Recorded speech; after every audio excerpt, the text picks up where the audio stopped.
call back up, and actually we called that night, and then we called the next day and got a new prescription. And then after that, I'm still having this pain, and it was bad. So what happened is I went out to our local hospital, and where my mom was staying there in a nursing home, and we went to visit her. And I remember I went to my doctor. No one wanted to touch me because I got my surgery at the Cleveland Clinic, so no doctor wanted to take care of me, but they did order a CT scan. So it was hard to lay on my back, it was hard to lay still, it was hard to do anything because I couldn't breathe. And the lady had to go in with me and pretty much, I know it sounds bad, but hold my hand and make sure I was still and kind of keep me up, because not being able to breathe, it's scary. So then I went in, and after I was done, I went down and ate, and well, I didn't eat, I sat there with my sisters and my mom, and we got a phone call from my family doctor, who actually helped me out and told me that I have fluid in my stomach. Abdomen. And we went back up and we took the CAT scan with us, or CT scan with us, and gave it to Jennifer because we could never get to Dr. Coyote. And he actually did see me. And after he put me off for about, I think we were out there for 2 hours, and this was after my appointment was scheduled, he finally got me in, and he sat me down and he said, "This isn't your fault, this isn't my fault, this is nobody's fault." And he said, "I'd like for you to go on TPN." Well, I don't know what TPN is. And I couldn't figure out what he was talking about. And he said, "Well, we have to drain the fluid, which you can have that done today." And he goes, "But I'd like you to go on a feeding tube." And he wanted me to go on a feeding tube for 9 months. And I pretty much said no at the time, because there's got to be another way to fix this. They can close it up or something, I thought.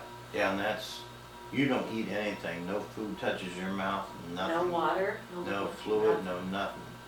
Just, I've seen people in nursing homes, their life's gone. They're just sitting there with a catheter in there and just living off a bag, and that's what she had to do too. They have side effects too. Yeah. You got the diabetes.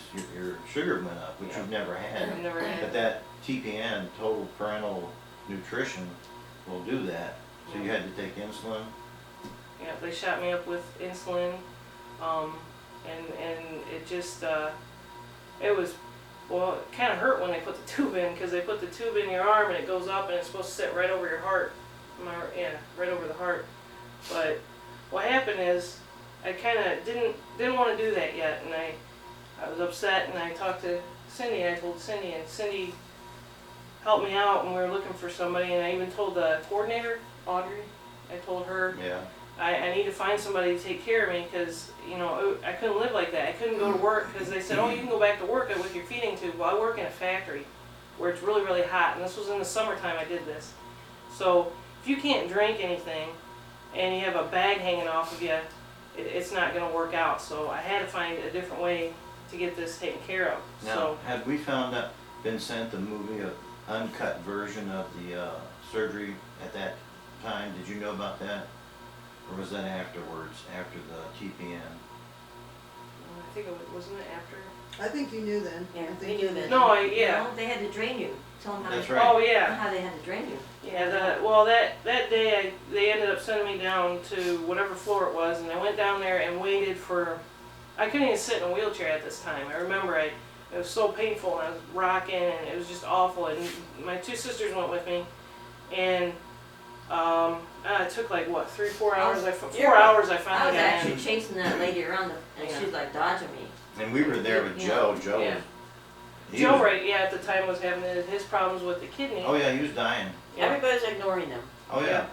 And I finally get in the room, and they sit me down, and they want me to lay down flat where I can't breathe, and they want to, what do you call it, aspirate the fluid. And I'm like, well, okay. And I'm thinking they're gonna, knock me out, give me something.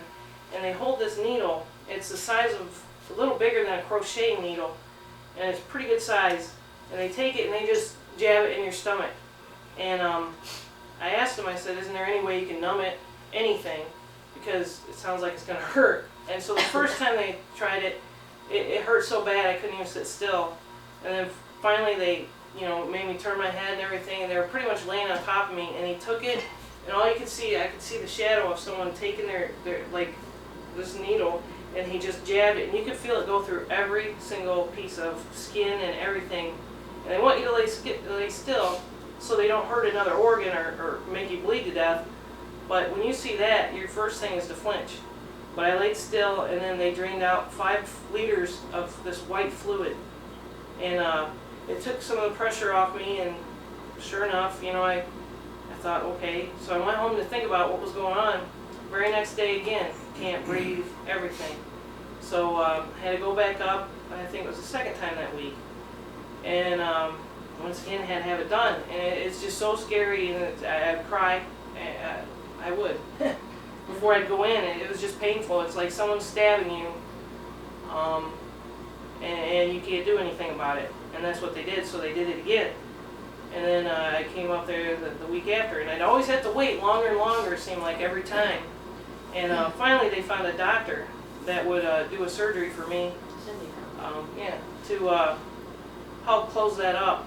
And I had to have it done. I could not be off work any longer. I couldn't go on a feeding tube for that long and work, because, like I said, in a hot factory, you're not going to want to just sit there with a bag on your back and try to move around, not during. because there's a good chance that could be pulled out where I was working, or it could be cut open, and then, you know, things would not be good.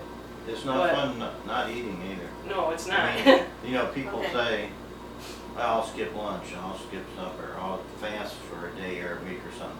You try not eating or drinking for months and months, it'll drive you crazy. And it's just not healthy for you either. And then Nancy lives with Chris, and Nancy she wasn't able to eat or drink in front of Chris, because, you know, how can you drink or eat in front of somebody that can't do that? So she'd come over to my house, she'd get a sandwich, come over to my house and eat, so Chris didn't see it. Of course, Chris knew what I was doing, but I couldn't eat in front of her. Yeah. And of course, you can't go. I had to, I knew I had to eat, but Yeah. Well- It's just torture. I mean, and at the time, it is torture. you knew that they injured that kidney and killed it. Oh, yeah. And they put it in Joe dying, and it was dying in him, and they knew it.